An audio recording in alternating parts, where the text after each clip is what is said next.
Welcome to the Fit Affiliate Podcast. I'm your host, Lisa Kirkman, and sitting alongside me is Tony Ronke, the founder of Fit Affiliate and all-round CrossFit OG.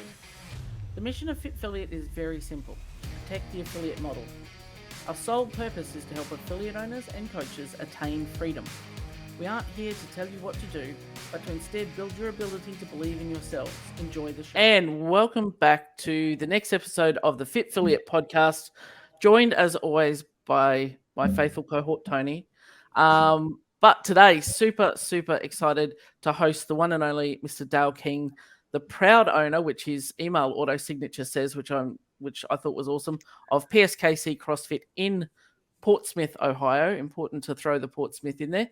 And it's no ordinary affiliate where he's using CrossFit to change the lives of those recovering from opioid addiction and the addiction, I guess, that is ravaging his town. From being the co-founder of Doc Spartan and changing lives through his Spartan Solutions group to helping those further who are recovering from addiction to find employment opportunities. And last not least, if you've been on the socials for any more than 3 seconds, you will have seen, hopefully, promos for the new documentary Small Town Strong, which tells the story of all the amazing work being done by Dale and his team and the stories of the lives that they're changing. It is available in the US for pre-order from October 3, but Dale tells me it's going to be globally available from October 3 as well. So we'll put all the links in the show notes. But welcome, Dale. Oh, it's an honor to be here. That was a great introduction, by the way. It's all gonna. I gotta jump in here real quick because Lisa's clearly been fucking practicing these, because you might have just gotten the best fucking introduction that she has ever given it. I mean, Dale, you were super cool, but like I get like joined by my faithful friend Tony, and then Dale gets this whole diatribe. I'm like, I'm fucking head out. Yeah. That was great. Good job, Lisa. Great job being you, Dale, but great job, Lisa, practicing. You polished the shit out of that one. I like to try to make us look good, Tony. That's what I try. Great job, because it takes a lot of work for me, but I'm glad you're doing it.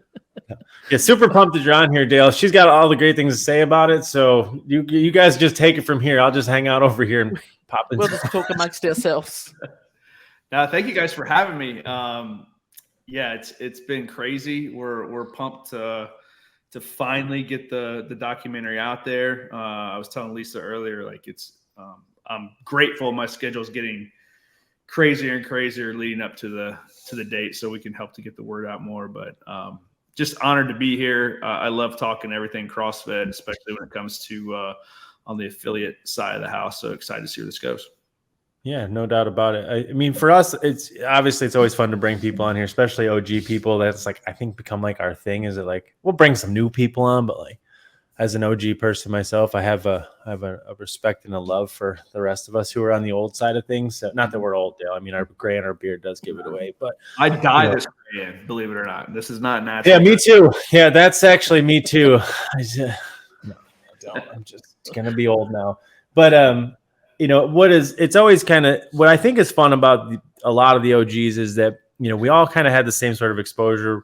We all went through the same epochs and eras of CrossFit. But what I think is cool now is that we're in an era, and we've talked about this a lot on the podcast, where I think is, I feel like it's a kind of a coming of age tale of CrossFit, where it's like a lot of us have found, maybe we call it our voice, or we found sort of a niche or a path, like, not to say that like some of these things kind of choose us, but like it's fun to watch where we all kind of ended up, but we're still underneath the umbrella, which is really, sort of Greg's whole thing to begin with, was like, let's give people a place to build something great. And so it's super cool to see, not only did you build something so successful, but like the impact that thing has been able to have was a no-brainer for us to be like, we got to get Dale on here so he can tell more people about it. And so we're happy to do that.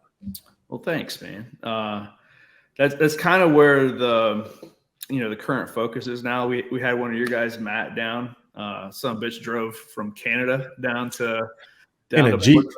I thought I was being pranked. I was like, you're gonna do like, hey man, if you want to come on down, brother, we'll roll the red carpet. And you guys did roll that carpet. That's how shit used to be back in the day. Yeah. Like you would find out through a message board somewhere and be like, oh my God, there's a dude doing CrossFit 6 hours away. I'm going to go drive down there and hang out. Yeah. And that's what it was. So it's just funny to see that kind of come full circle. You show up to a public park someplace and there'd be a handful of kettlebells chained to a tree, and you'd be like, so this is what an affiliate looks like in New York City, right? It was the same thing, but like there was a lot of other cool scenarios. And like, you know, for Matt, he's actually like our first client ever, which very few people know that. So we've been a part of his whole journey from the beginning. And like I said to you before we started recording, like that drive, although it's crazy that he made it, and he did it in like, you know, essentially like made the plans and went and then came back in like such a short period of time. There was no planning involved in that. You know, I think will prove to be, you know, a pivotal moment in his life. But if I look back on like my CrossFit journey, there's so many of those moments, right? Like where, you know, I literally called Louie and was like, hey, I'm weak. And I'm going to come out there. And of course, he fired off a million words too fast back to me. And I was able to spend a week out there with him. And then like, but randomly Romanoff is there and like all these other, you know, world record holders. And I was like, not only did I feel like I was in the yard of a prison because everybody looked like that. And I was definitely the smallest human in existence. But like you just, those were the days that we grew up in. And it was just, he just got in the car and he drove to Ohio. Like I remember like the air suspension in the back of my 4Runner broke halfway there. So it was like riding on a bouncy ball the whole time. And I was like, I'm still going. I could have turned around, but I was like, no way. And yeah, I spent the whole time out there. But like those are very cool stories that I think still exist. And so to see that happen and to see you do that and extend that sort of, you know, olive branch or whatever we want to call it to Matt, let him just come down and give him his time or give him your time like you did. And dude, rolling out the red carpet would be an understatement. Like I think it blew his mind in under 24 hours. And then he had, you know, a 10-hour drive home to digest it. But it was a cool nostalgia piece for me to be like, oh man, the good old days do still exist. Yeah. Yeah. It's funny, man. So I started doing CrossFit in 2007 when I was still active duty and moved back home to Ohio. And of course, like I was drinking the Kool-Aid, looked it up. There was 1 or 2 affiliates at the time. And I was like, man, I actually like need to go inside of an affiliate, see what it is. So looked up this place. They're having free community workouts on every Saturday. So I was like, dude, I'm doing it. So on Saturday, drove, you know, hour and a half, turned into this like industrial park. And there was like Rogue Fitness on the window. Roll in there, just get fucking smoked.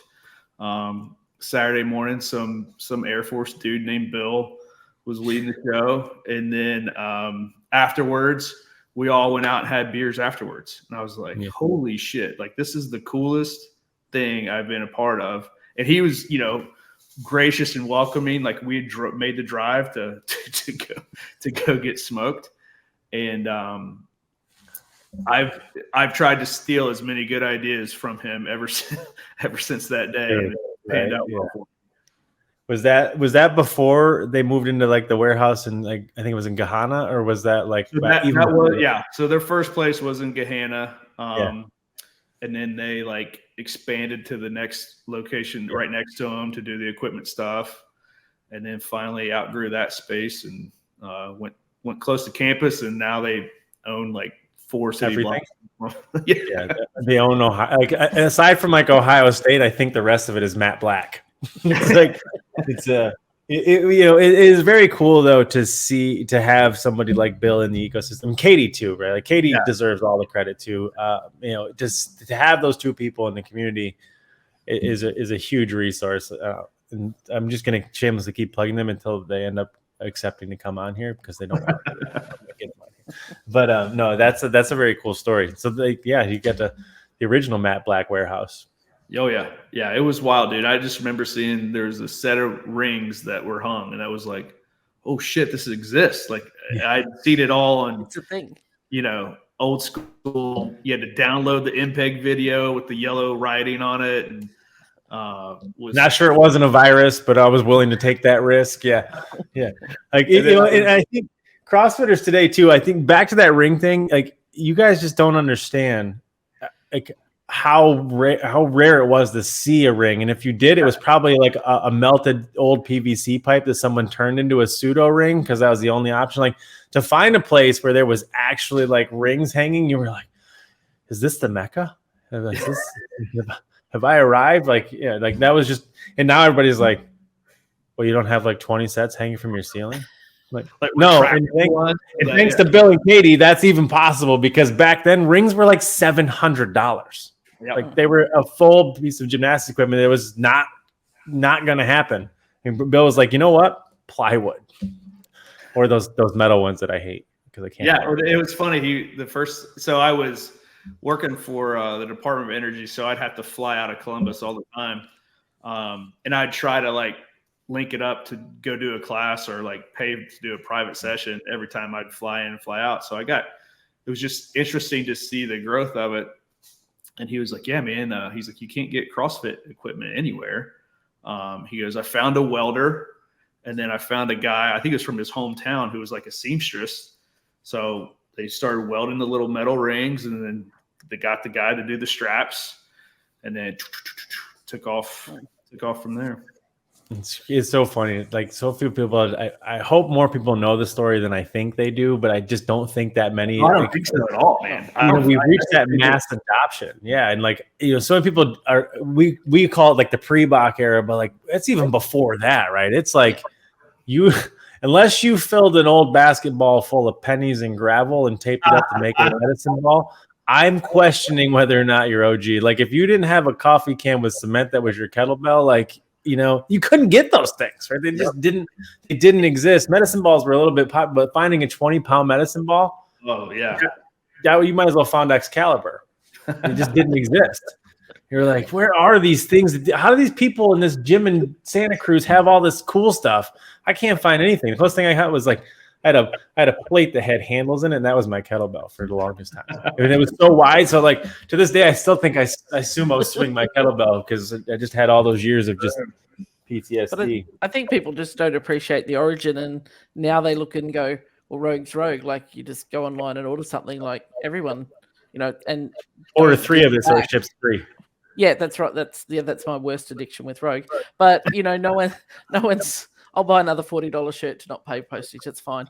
But, to look back and to go, this stuff wasn't always accessible. So what was achieved by early affiliates is, resourcefulness, resilience, and those things which have increased the longevity. And, like you've done, Dale, with your programs, which we'll dig into, it does make you think outside the box and think, not just it's about burpees and air squats and,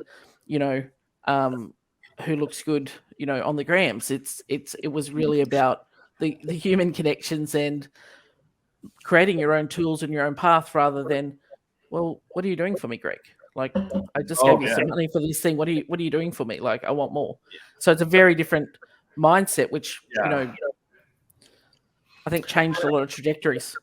I think, for us, and that's why it was hugely popular in the military communities early on is, you didn't have an option not to succeed. And if you took that, and there was an option, you just didn't want that option. Right. It's like, I'm not like, here are the tools that are available to me, and I'll make up for the rest of it with creativity and ingenuity.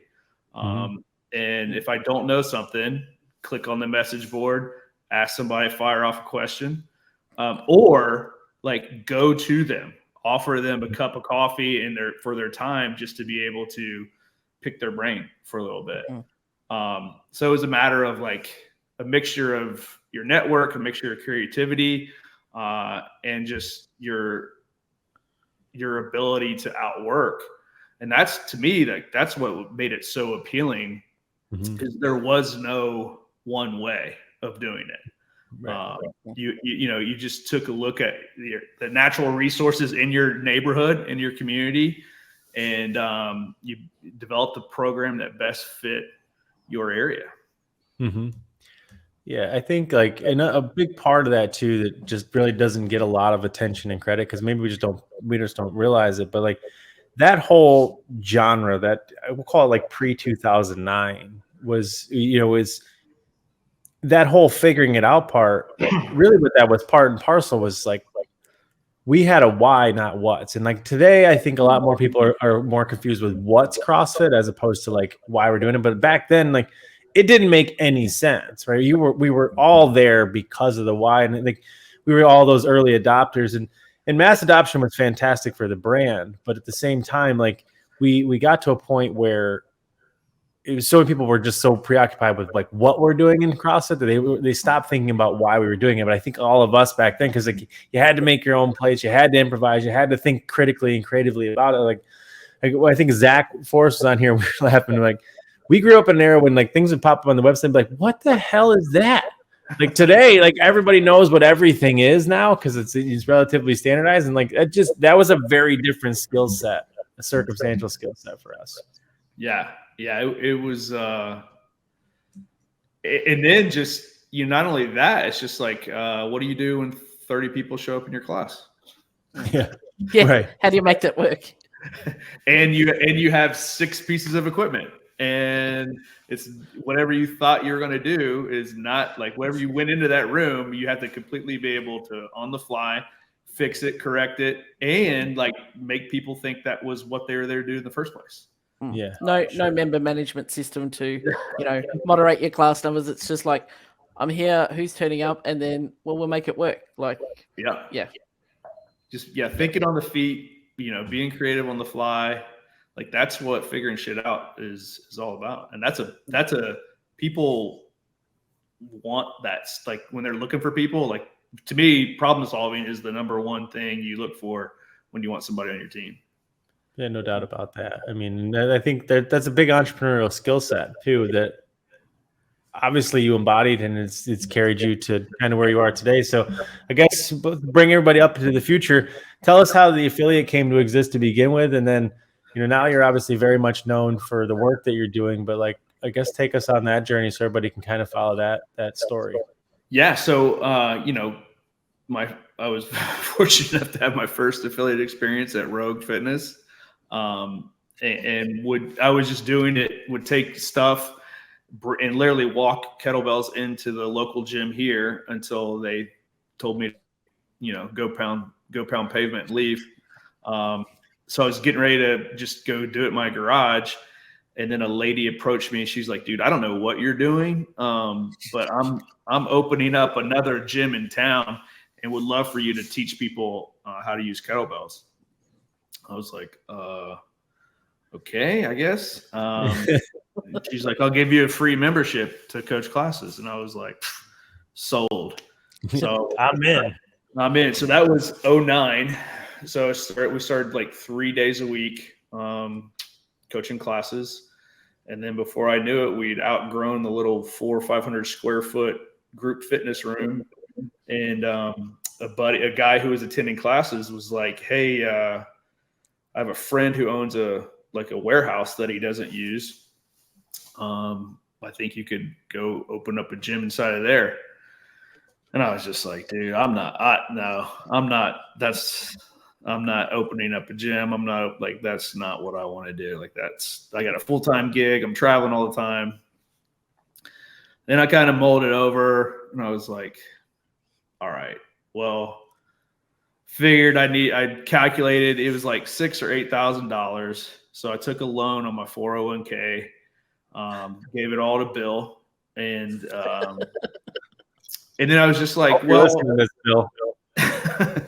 I was just like, if this doesn't work out, which it probably won't, I'll have enough equipment to have a sweet home gym for the rest of my life. So that was my risk criteria, because keep in mind, we're in Portsmouth, Ohio.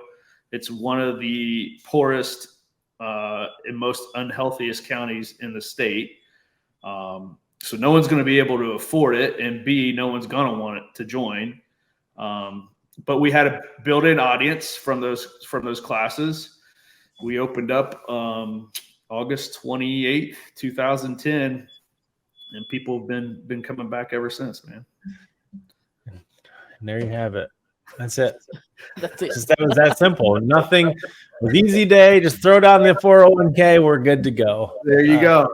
There you go. But then you get into, so I had a full-time job. So I'd train a client about 5:30 in the morning, go to work, do a full day there, come back, squeeze in a workout, and then we did one class a day in the evening. So, was ripping from 5:30 in the morning until 7, 8 o'clock at night. And then it just slowly grew from there. And just, literally obsessed. I don't know a better way to describe it. Completely and utterly obsessed. Luckily, I work for the government, so I can fake my way out of doing most stuff there. Every free minute I had, it was downloading journals. It was on, back then you had to go to different websites, blogs to see. So I had like a whole favorited list of 20 blogs I'd look at every day. Any amount of free time was spent reading, researching CrossFit, anything to do with CrossFit. And then finally outgrew our space. And then the next scariest thing was, hey, let's go buy a building. Didn't want to do that either. Completely, utterly terrified, because you're written like, all right, man, like, cool, we can shut this down anytime, pack my stuff up and do whatever. When you go buy a building, that was like freakishly scary. Not only were you going to have all the equipment for a good home gym, you were going to now have the world's biggest home gym if it did fail. Yeah. And so now we're talking 2013. Meanwhile, there's the biggest drug epidemic in history going on in my hometown. Businesses had been shut down. There had not been any new businesses going on at all whatsoever. So kind of like in the background, when I left, I graduated from Portsmouth. I left in 99, was gone for close to 10 years. And that was like the height of the Oxycontin pain pill epidemic. Came back in 2007 to a town that I just didn't even like really recognize anymore. I was dealing with, issues of like reintegrating back into society, just like not, and they weren't serious. It was just like, hey, I had no unit anymore and I had no sense of purpose. Had a great job, but it was just like, wow. So I guess this is life now. I don't know what to do with this void. Right. I don't feel like, you come back from the Army and you were like literally charged with the most serious life death things you could ever imagine as a young man in your early to mid 20s. And not only more than that, it's like you belong to a brotherhood. You belong to a unit. It's the most intimate of relationships that you could ever professionally, personally have. And it's just like, thank you for your service. Good luck. And CrossFit, like by starting that gym, it gave me that unit, it gave me that community, and it gave me that sense of purpose. So I tell people, like, I'm getting the most out of this of anyone. Because I know what it feels like to feel, I don't want to say isolated, but you're just a ship out to sea with no direction, no compass, no azimuth on what you're supposed to do. So that gym really fulfilled that void. And because of that lesson, because of that feeling that I've had, I've never forgotten that. And I never will forget that. And so now I know the power that owning an affiliate could have to somebody. I know what I went to fucking Rogue Fitness in 2007, like scared to walk in the door because for the same reason everybody else is. Yeah. I've forgotten how that feels.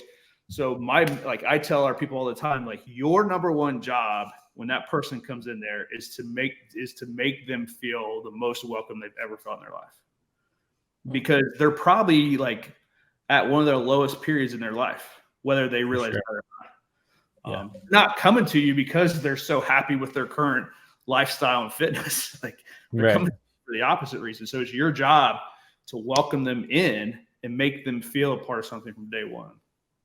Yeah, no doubt about it. One of the things that is so around here for us, Fit Philly, like the metric of success for an affiliate for us is not really bound to like, revenue or anything like that. It's essentially freedom. And there's 4 freedoms: time, money, purpose, and relationship. And the reason why it was so important for us to get you on here is that I think everybody has an appreciation or an understanding of freedom of time and freedom of money, right? Like it knows, like if I just didn't have the looming debt that I have or whatever, I'd be free of that. Or if I had more time, I'd whatever. But nothing perplexes people more than the last 2, purpose and relationship. And I think they're like, well, one, when they say freedom of relationship, like, so I got to like leave my wife. No, that's not it. Just so we're clear on that, unless that is the answer, but we're not here to diagnose that.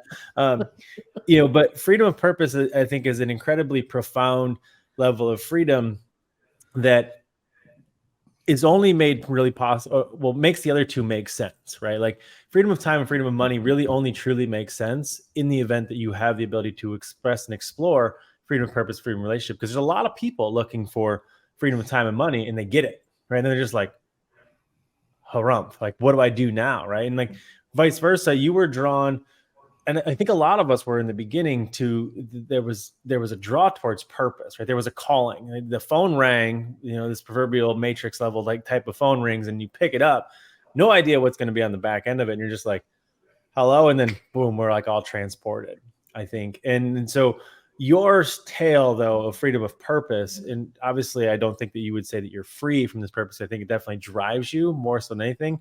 I think is one of those things that is so worth exploring, because the other side of freedom that I think is important to this conversation is that people tend to think that freedom is like this escape from responsibility, but freedom is the expression of the intentionality of responsibility, right? It's your ability to respond. And no doubt about it, you are a master class in your ability to have responded to your purpose, right? Like that is a true level of freedom because it's on your terms, by your definition, et cetera. And like that part is super cool. And that's the thing that I hope that the affiliates that are listening to this are like, we can do some really cool shit with this thing. And that's really, and so giving them more exposure to things like that, as opposed to like, you should do, make more money and sell more high tickets and do this. Like those things are great if you need them. Right. Mm-hmm. But like, this is the core to it. This is the nugget, which is like, what's your purpose? And everybody's is different.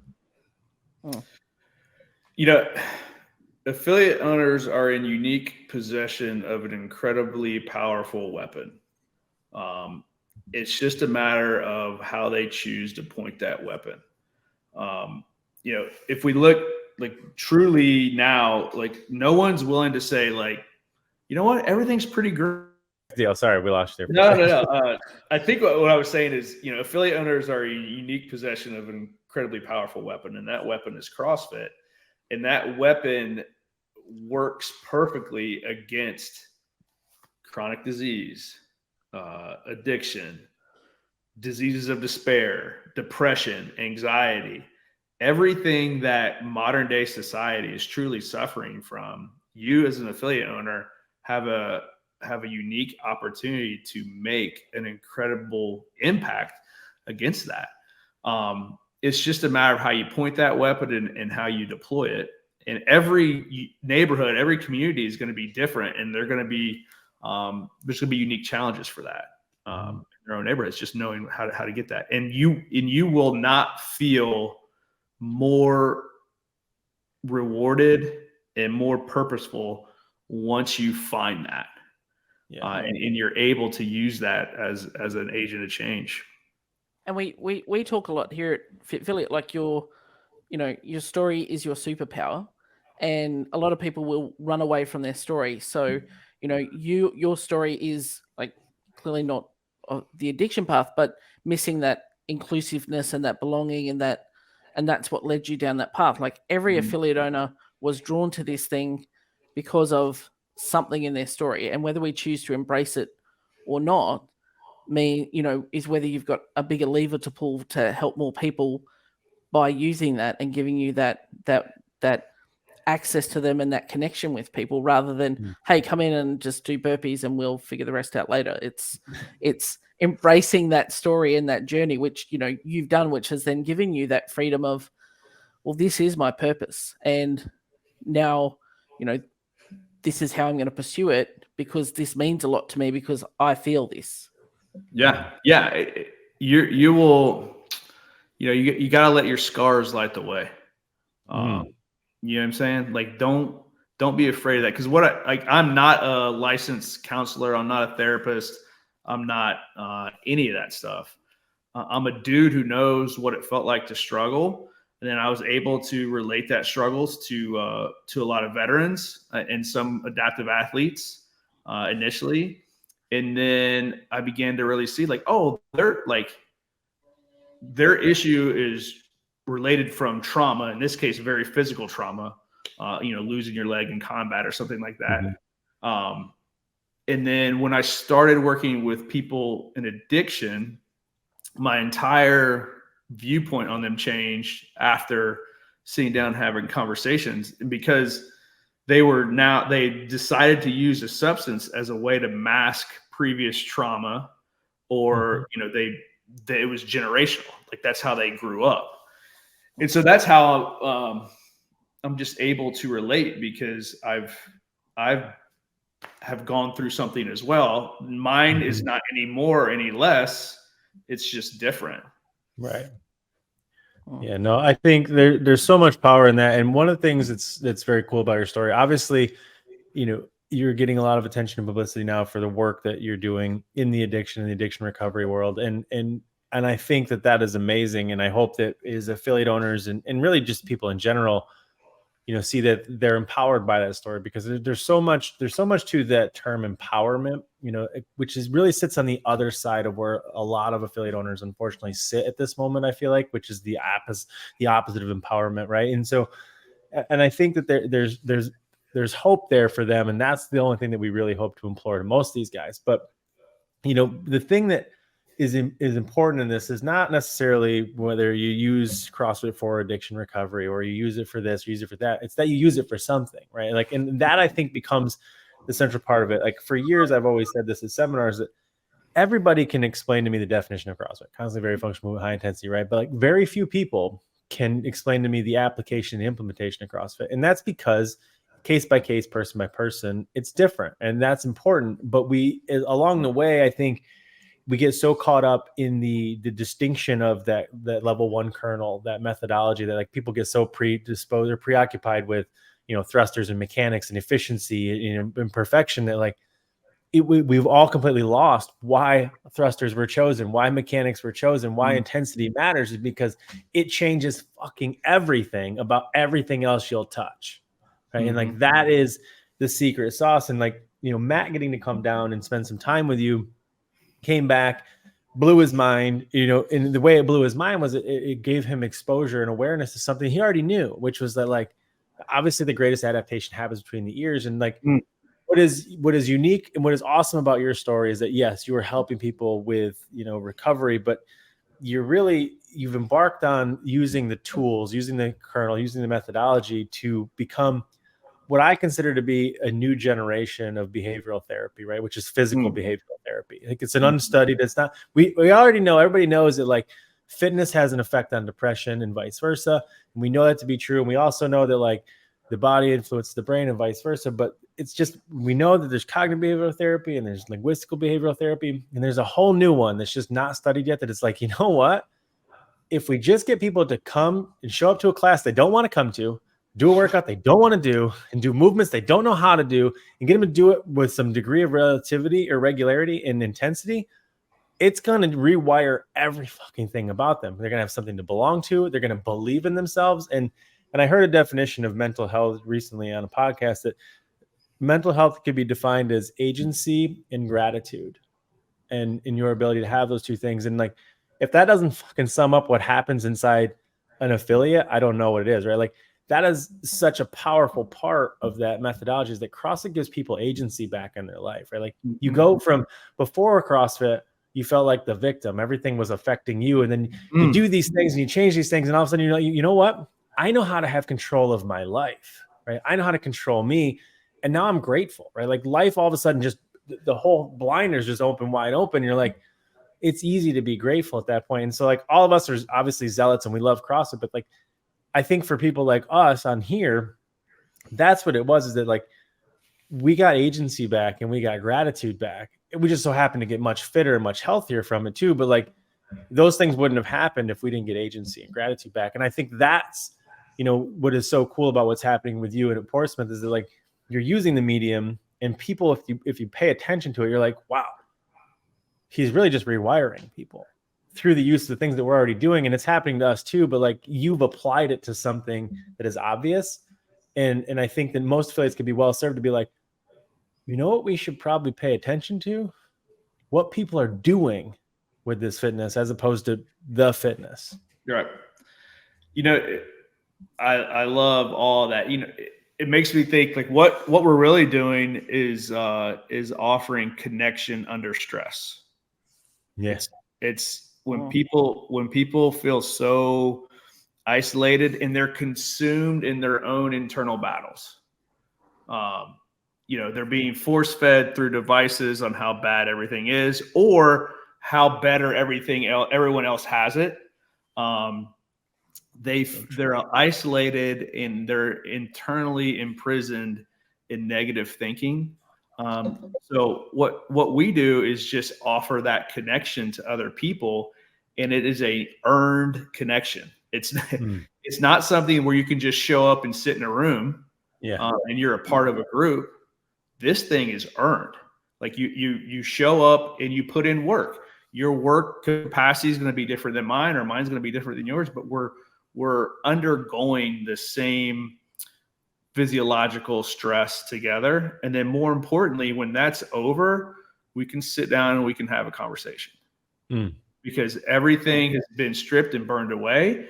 Everything has been equalized. And I'm not a quote unquote successful entrepreneur anymore. You're not a felon drug addict anymore. We're just two dudes who went through something similar. We just trauma bonded over whatever the hell just happened. And right. And comical as that is, it's true, right? Like in like here we have a saying that coaching is just a transfer of belief but it's an important distinction. And as a part of this conversation, what I think is really great about what you have done is only made possible by you actually being a coach. And what I mean by that is that the vast majority of people who end up being in the coaching role and CrossFit end up as trainers, right? And there's nothing really wrong with training, but training and coaching is incredibly different. And even HQ as a whole, I think, gets caught up in this a lot in their ability and their need to protect the L1 kernel, to do it as well as you could possibly do it. It almost becomes autocratic, right? And so even HQ doesn't understand that they're bottled lightning. The thing that makes CrossFit unique, and like Nicole kind of touches on this on the podcast with us too, but like, why aren't other knockoff cheese dick fitness brands being able to produce the things that we're producing out of affiliates? And the answer is quite simply coaching. And the problem with that statement though is that everybody doesn't know what that means, because everybody thinks that coaching and training and teaching, and if I happen to wear the shirt and stand in front of the class, I'm coaching people. But the difference is that training is teaching people something, and training is teaching you to believe in me and having the answers. And what I think is unique about what you do there is that you are transferring belief. You want them to believe in themselves, not in you. And we'll all do that together. And that is the magic, I think, that happens every day in a CrossFit affiliate. There might be 100,000 CrossFit trainers. I would bet that the number of CrossFit coaches is well under 1,000, only because the central distinction is will you stop talking and will you start learning and listening? And I think you have a fantastic medium, and you have proven the power of that at a scale that's now getting attention. Is like, hey, listen, we can use this medium, but like we don't actually have to teach them that much fitness as much as use that as the medium to explore behaviors and difficulties and help them unpack that. And like that's where the coaching actually happens. And like I think HQ, I think CrossFit, and I think affiliates need to understand that like there's trainers in CrossFit and there's coaches in CrossFit. And they're not good or bad, they're just different. But like that's the coaching where the behavioral change happens, because that's where you get people to believe in themselves. That's where you start to explore and expand on behaviors, and you're not distracted with teaching and training and conversating, right? And I think you guys do such a good job of that. And like you can see the result. Like not only do you have this, this army of people, but like you're changing the community, but like you give people something to belong to, not because you're like, hey, sit down. I'm going to tell you why this is going to change your life. Right? You're like, let's earn it together. Mm-hmm. Yeah, I like that distinction. I would say, to me, it's almost like synonymous with leadership. More than a trainer, you need to focus on being a good leader. Mm-hmm. Or if you're looking at coaching, coaching specifically for people with substance use disorder, there's really kind of 3 areas that you need to focus on. One is leadership. And you're presenting that a lot, but by being in front of the whiteboard. But more importantly, like, you need to understand you have a unique obligation in the fact that you might be the first positive role model that they've ever seen in their life. And that carries a lot of weight, more than what you're typically used to doing in your normal class setting. So that's a weight that you shouldn't carry lightly. And the second is learning. So you're always learning, not necessarily about, more optimal ways to do a thruster.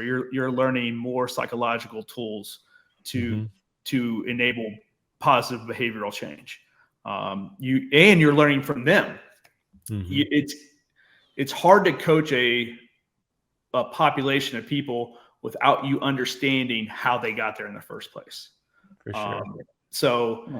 And the best time to do that is, after a class, after they've gone through a session. And like, I'll never forget, like, I could not conceptually understand how someone would ever try heroin, like IV use heroin, because it's not a secret what that's going to do.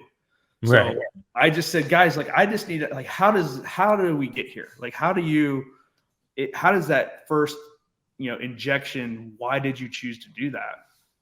And then you just come to hear all these different stories and paths on how they got there. And a lot of them were trying to escape pain from previous trauma, physical, emotional, sexual, however. And you're just like, well, holy shit, like, I really can't blame you for how you want to do that. So that's what I mean by learning is, and then being vulnerable enough to, if you're expecting them to share, you need to be able to share anything that you've gone through. And then the last thing is love. Like, being a good coach comes from love. Yeah. Like, a love for the client, a love and respect for the methodology. And to me, like, that term methodology gets thrown around way too much. Like, they're like, well, I'm a big believer in the methodology. Well, no shit. That's like saying you're a big believer that the sun produces heat. Like, yeah, no, of course you are, because it works. Like, it's not a controversial statement. But I always push back and say, are you a believer in the ethos of what CrossFit should be? Anyway, so it's a matter of love, because when you work with people in substance use disorder, you are going to get your heart broken. And like, I've lost my best friend to it. And it really was like, okay, do you want to continue doing this? Like, what's going to happen now? Because this great program that works and quote unquote saves everybody's life, you didn't save your best friend who's going through it. So you have to be willing, you have to have a big enough heart for it to be willing to be broken and then come back to it. Yeah, I think it's that power of purpose thing. I mean, well, first of all, obviously, thanks for coming back to it, because I know you're saving and changing, no doubt, no shortage of lives. But it's an epidemic of massive proportions. But it all centers around, I think you sum it up so perfectly in terms of like just how we can effectively impart that change and giving them something to believe in. But like, I think those three things, and really that last one, love, is such a vital part of it. It is such a missing piece, but such an easy piece, but unfortunately it takes a little bit of personal vulnerability from that person getting into that role, right? Because you said it, right? When you're like, you got to share, you've got to get in that moment with them. And like, that's an interesting caveat for, I think, a lot of developing coaches, where they're just like, no, I just want to tell people what to do. And that's okay, right? Like, you're going to be a trainer. I will die on this sword. It will be my life's purpose for the distinction between coach and trainer, because I think that what happens in a coaching relationship is unlike anything else anywhere on the planet. It deserves the distinction that it doesn't get, because everybody's a coach now, right? Like anybody who just doesn't want to go back to work post-COVID, they've now become a social media coach of some degree. And like, and it sucks for people like us. I'm like, I don't even want to tell people to coach anymore. But I also know the work that I do and how I do that and why it matters. And right. And it's having conversations with people like yourself and having conversations with the people who do matter, who do go change lives. And like, we got to give people that attention, but there's an easy way to figure out whether or not you're a coach. And that's like, will you open yourself up to that vulnerability and share and reciprocate? And like, is love a part of that sort of ethos for you? And I think too, like when we talk about the difference between coaches and trainers, when someone starts on that path, they stand up in front of the room and they're like, I have to have all the answers. So I can't show these people that I've fucked up or I've failed or I've got this deficiency. Like, you touched on the word, Dale, earlier, role model. So they kind of take it to that extreme of like, I need to be perfect. And that stops them then doing what you're talking about, Tony, is being open and vulnerable and being able to say, I get it. Like, if we're talking to clients about, even something as base as nutrition, it's like, I get it. Like, you don't have to be perfect. Here's what we're working on. Let's work on this together because I struggle with XYZ things. Mm-hmm. But there's a lot of, we say in CrossFit all the time, leave your ego at the door. But when you become a coach, trainer, like you're standing up there and a lot of that ego takes over, that you're like, well, I have the answer. Just do this and that will solve your problem. And I don't have a problem. And you just push stuff to the side because I can't be less than. Yeah, it's funny. I've only been able to get to that point because I've screwed it up for the last 13 years. Yeah, I was very much, I came from a military background. I was very the autocratic. This is the way to do it. There is no other, there is no substitutions. And if you don't do it my way, you're just a gigantic fucking sissy and you're wasting my time. Let alone not even being willing to be empathetic to what your athletes, clients, members are going through. They've got two kids under the age of 3 and you're barking at them being a single person. You know what I mean? Like you have no concept what they're going through. That's just a part of learning more than just the X's and O's of thrusters and pull-ups. Yeah.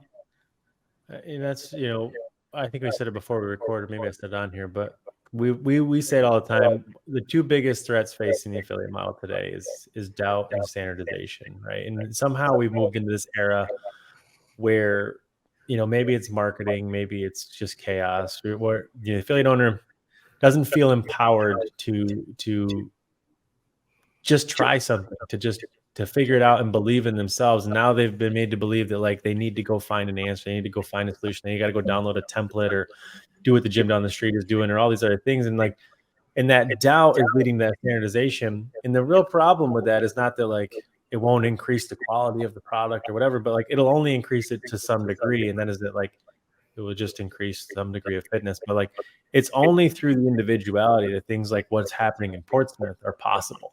Right? Like that's why that must be protected at all costs. And I think that Greg always knew that like, hey, I don't want to get involved because like I don't know what the hell's happening in Portsmouth. Right? Like, and maybe Dale's idea of a perfect affiliate doesn't look like, sending somebody to the games. It looks like saving somebody's life. Right. Again, and that's an important part of it that you can't possibly whitewash the whole thing and standardize the whole thing. And that's like why we built this whole company was around this coaching training thing, but it's mostly like, if we do anything, we wanted to end the mentor guru nonsense of like, listen, it's not that you need more answers. You just need more action. You already know what to do. Right? You just need to believe in yourself. And right now we live in this time where people are so afraid to believe in them. And like, that's why I think it's so powerful for examples like you to be out there where they're like, oh, that does not look like any other affiliate that I've ever paid attention to, but that looks like a whole lot of fuck yeah. Right. Like, and that's important because, as we get into this era of the games and all this stuff, and people are like, well, I got to buy more equipment and I got to have a better reception area and all these things. Like maybe if that's your thing, we're like, maybe just get back to being brave and believing in yourself. Yeah. And the question is, well, how do you create belief within yourself? And a big part of that is, competency follows capability. So you have to be willing to risk yourself. You have to be willing to risk taking challenges. Mm-hmm. Because if you never risk it, you're never going to gain that competency, and then therefore you're never going to gain that capability. Listen, you should digest and read every single playbook and template and stuff out there as a matter of research, and then see what applies to your own model. To me, owning an affiliate is the ultimate expression of where creativity and commerce meet. And those who do it best, will win and blaze a trail for others potentially. We didn't create anything new. We just found ourselves A, in a unique location, B, in a unique time, and then C, like we had a unique possession of a tool that would work. Mm-hmm. So we were willing to put it all together and see what would happen. And, take the action as well, rather than going, we see what's going on, but it's too big for us to solve. You have gone, well, I've got this tool. I feel compelled to use it. Just start with one, rather than trying to solve the whole problem.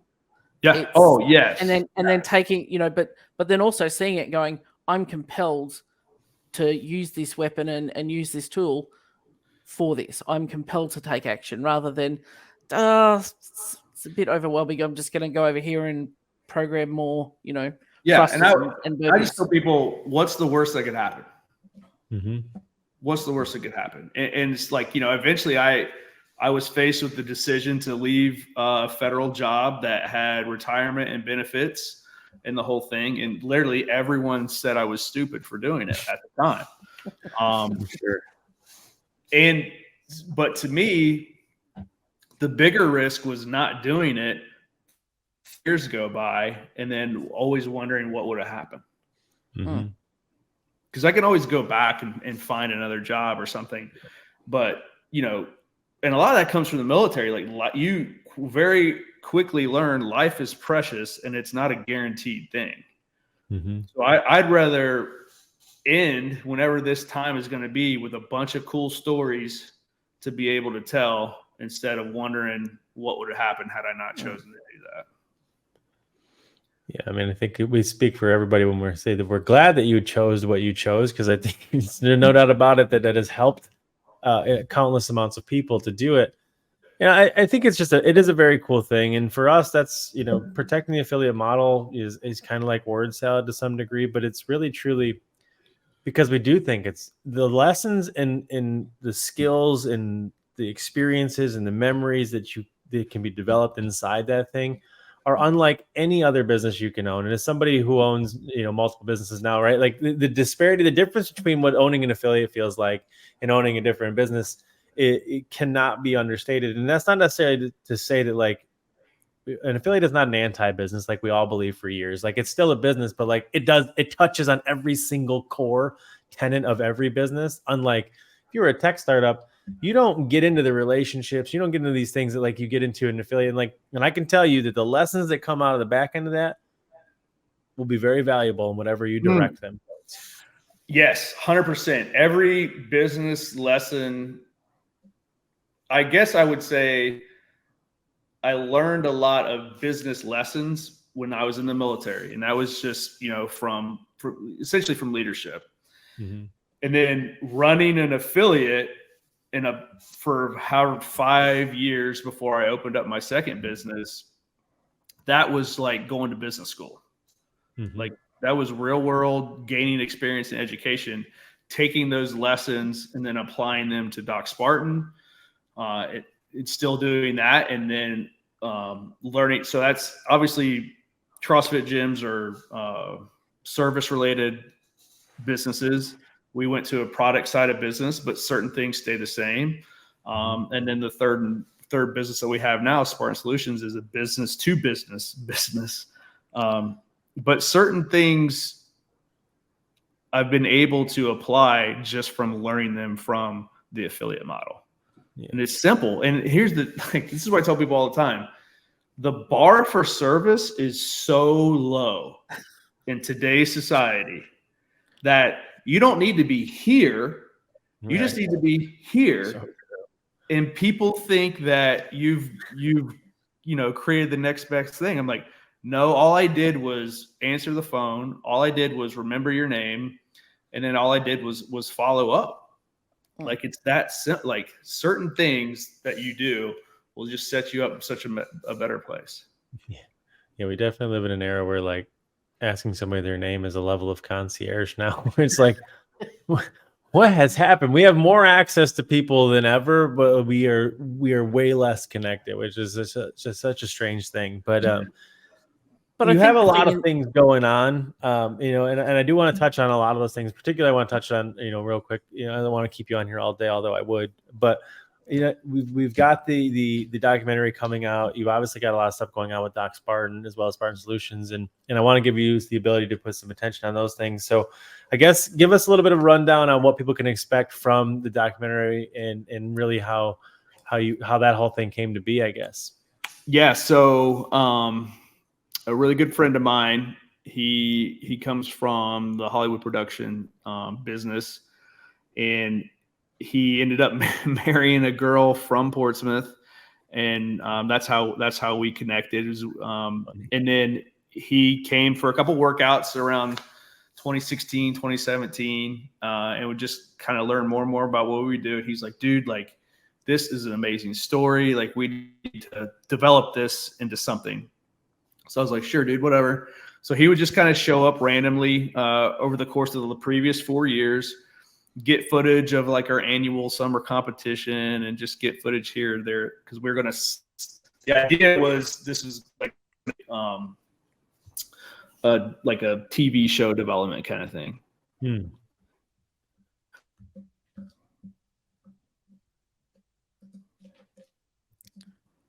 And it just never got off the floor.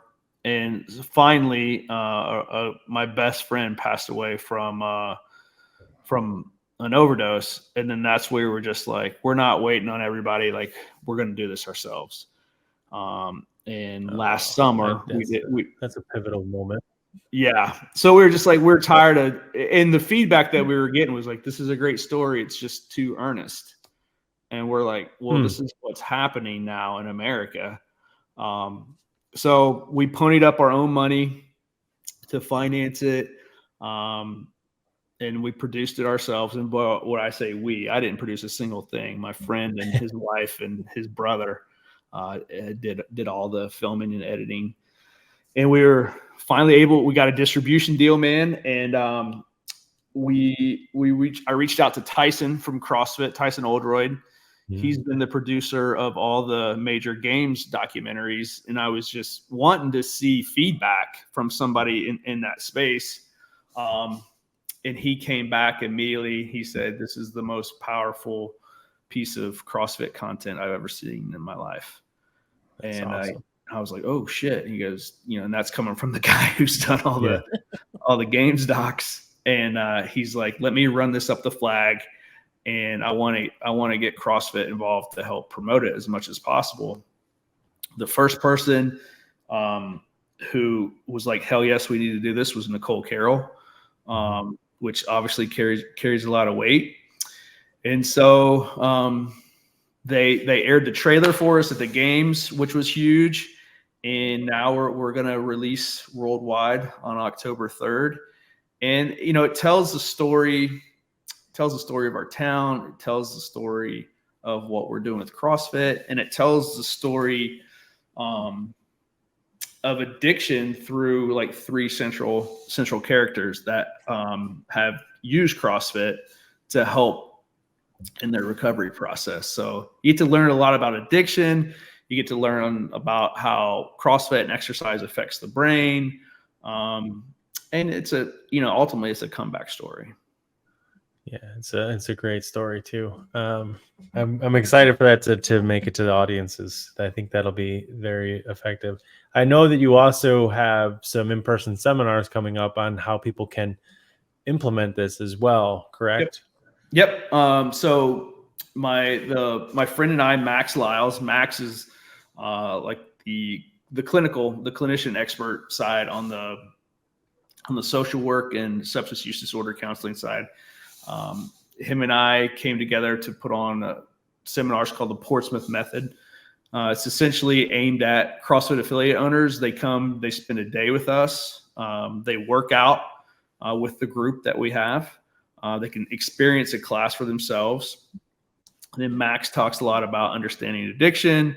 I talk a lot about how our unique approach on coaching for people with substance use disorder. And we talk about the business side of it, like how to develop a relationship with the behavioral health center so that gyms can partner with them and then offer CrossFit classes for them. So that way, most importantly, the client wins, the agency wins, and then it's an additional stream of revenue for the gym.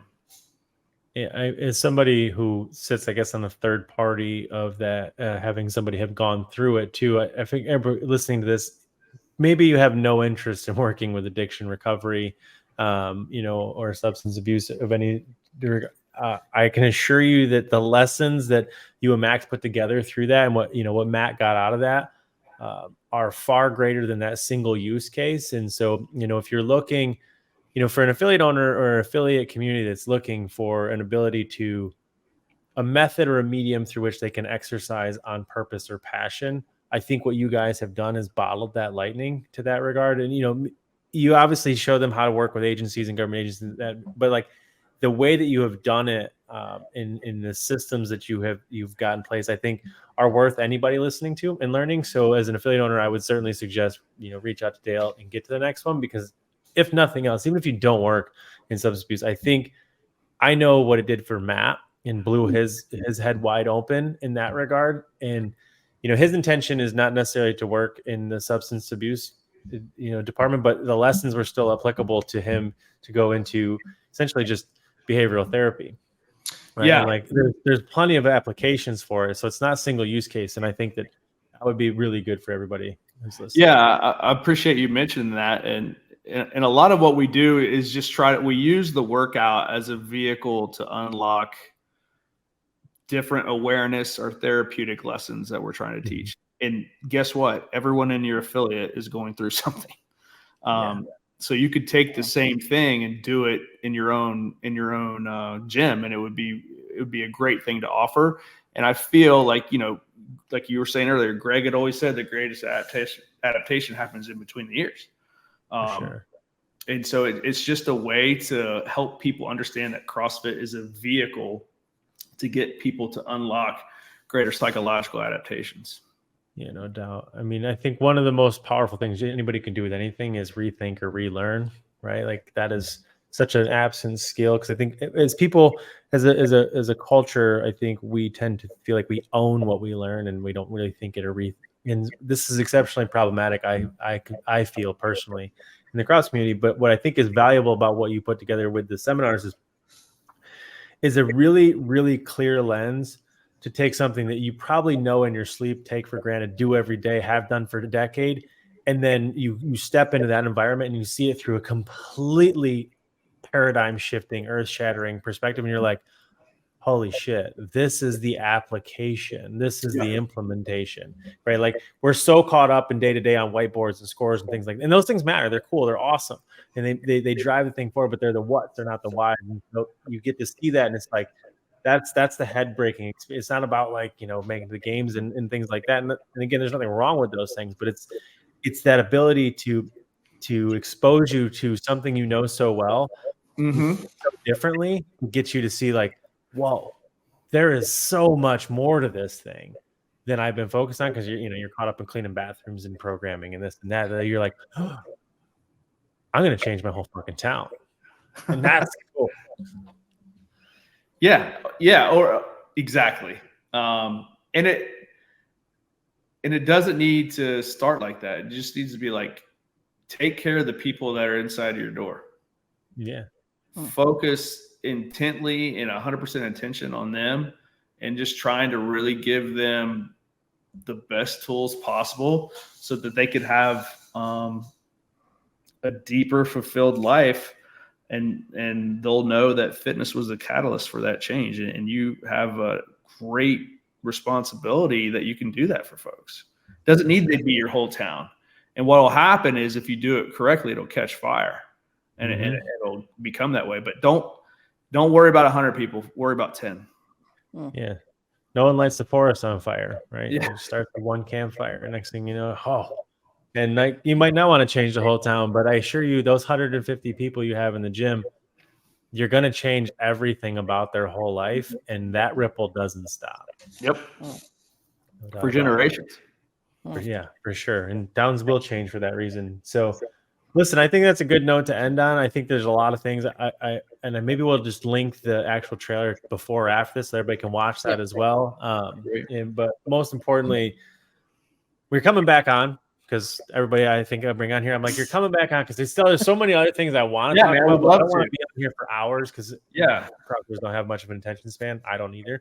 So I want to free up your time. But I do want to talk about, your exploration of Doc's Bar and all those other fun things, and really more Daleisms that we could talk about. But and I think there's a lot to that whole application thing that you get to see and experience every single day, that like, if we can really just help affiliate owners be like, you know what, this thing it's bigger than fitness. It just uses fitness.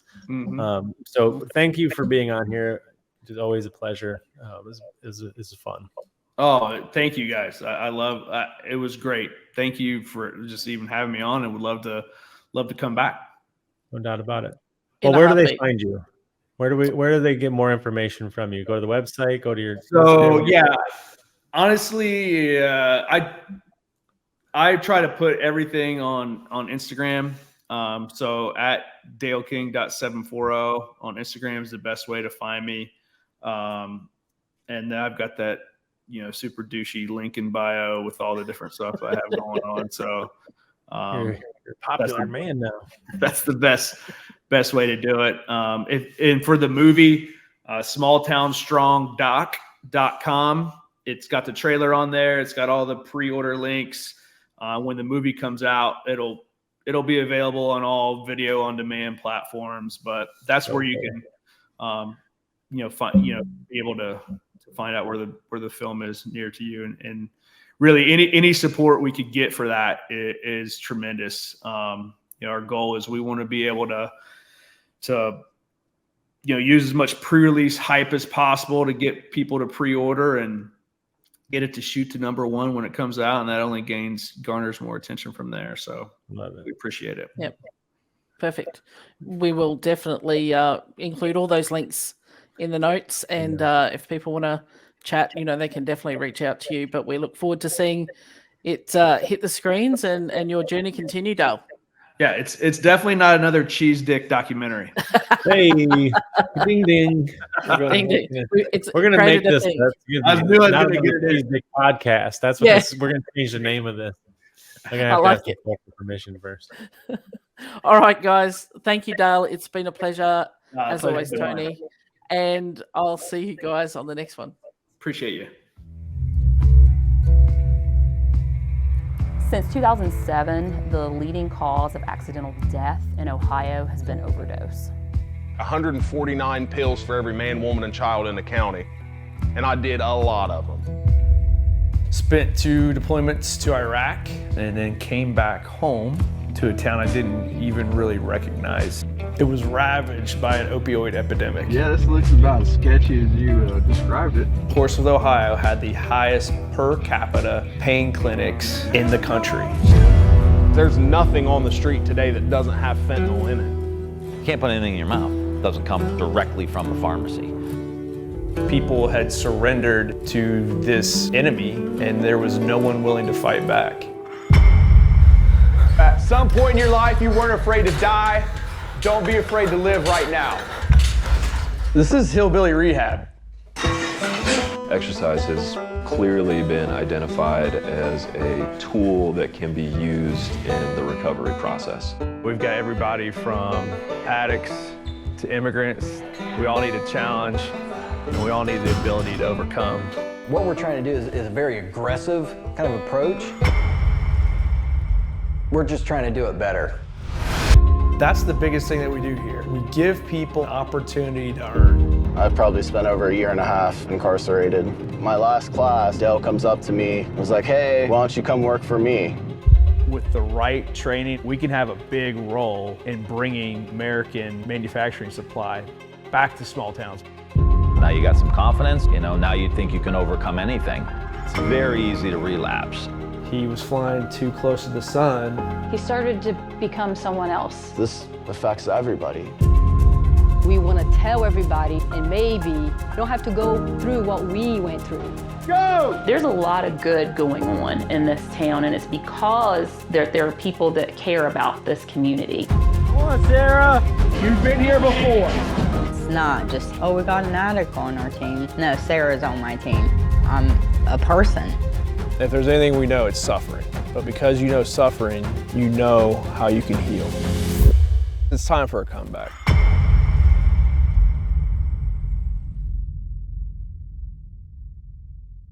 Thanks for listening. We hope you enjoyed today's show. Please remember to like and subscribe on your favorite platform. And if you know an affiliate owner, a coach, or entrepreneur that would benefit from hearing our conversations, please share this with them. We love the feedback and support we have from you guys, our audience. If you'd like to reach out to us, you can find all the useful links in the show notes. We would love to connect with you. Keep doing the great work.